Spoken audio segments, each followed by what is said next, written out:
Thank you very much.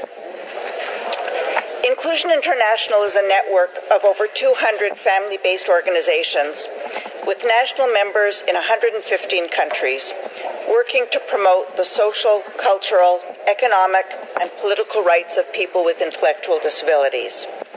Many of our member organizations at the local level were started by parents who were frustrated that their sons and daughters were excluded from school, and so families created the first schools to educate children who have an intellectual disability. These schools taught families two things. First, that in fact their sons and daughters were capable of learning, and second, that being educated apart from their non-disabled peers prepared them for a life of segregation, not knowing others in the community or being known by them, and not prepared to participate in and contribute to the life of their communities, as highlighted in paragraph M of the preamble of the CRPD. Adopting a human rights framework for our work helped us to understand that exclusion from regular education was an infringement of the right to fully participate in the community. As some schools and education systems began to include students with intellectual disabilities, we learned an important lesson. Inclusive schools were better for the students with disabilities, and at the same time were better for all students. It is better for all children because learning together teaches students to value diversity, build social capital, and lays the foundation for inclusive communities. The elements that make inclusion successful, a whole school approach that respects multiple intelligence, practices differentiated instruction, uses a universal design for learning, and fosters collaboration and provides support to teachers, help raise the quality of education for all students. As we learned from research and from our members, inclusion requires some reasonable accommodation, but simply thinking of inclusive education as requiring accommodation misses the key opportunity presented by a commitment to inclusion, which is a radical transformation of the education system. We need to learn lessons from other success stories. The message from the journalist who broke the story of the Watergate scandal in the United States in the 70s was, follow the money. If we look at how money is being spent to support students with disabilities, all too often we discover that more is being spent on supporting a few students in special programs rather than in making the system better for all. And a disproportionate amount is spent on assessment rather than on teaching and learning. The more special programs are created for particular groups of students with special educational needs, the fewer resources there are to transform and strengthen the regular system. And as long as special programs exist, systems will find students to fill them. Governments cannot afford to fund two systems, one segregated and another inclusive. The only way they will afford inclusion is by committing to phase out segregated systems and investing in the transformation that will support inclusion, through ensuring one ministry is responsible for the education of all students, training teachers on inclusive pedagogical approaches, and revising legislation, policy, and fiscal arrangements.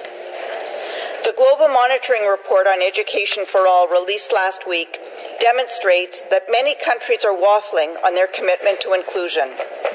They espouse a commitment to inclusion while still supporting segregated and outdated models. We need the CRPD committee to be very clear in a general comment that the CRPD requires a transformation of education systems to make schools inclusive and provide a better education for all. We know this is not an easy task. Often, it is easier to build inclusive education systems in places where there is not already an entrenched special education system, and the more developed the special system, the more difficult it is to dismantle. It is crucial that investments in international cooperation support the development of inclusive systems rather than developing special programs that will need to be dismantled later. In countries where people have not had the benefit of seeing inclusion in action, it is imperative to develop examples that can inspire others. And start young. When children with disabilities are included in regular early education programs, their parents are loath to see them go to separate programs later. It is the right of all children to learn about their neighbors, and no parent should have to argue in favor of inclusion, as I heard one mother do, explaining that inclusion was good for both her sons, one who had a disability and one who didn't. She recounted how the first time she met a person with a disability was when her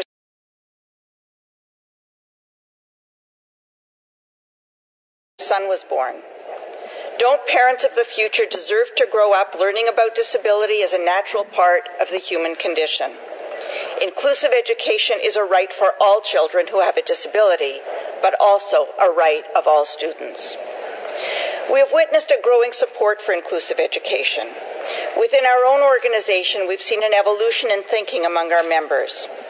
When negotiations of the CRPD began, many of our members were still afraid that inclusion couldn't work and wanted to offer choice to families. Gradually, the balance has shifted, and there is now almost unanimous support for inclusion and a recognition that supposedly giving families a choice is not a real option, since continuing to support the special system deprives the regular system of the resources it needs to provide quality inclusion.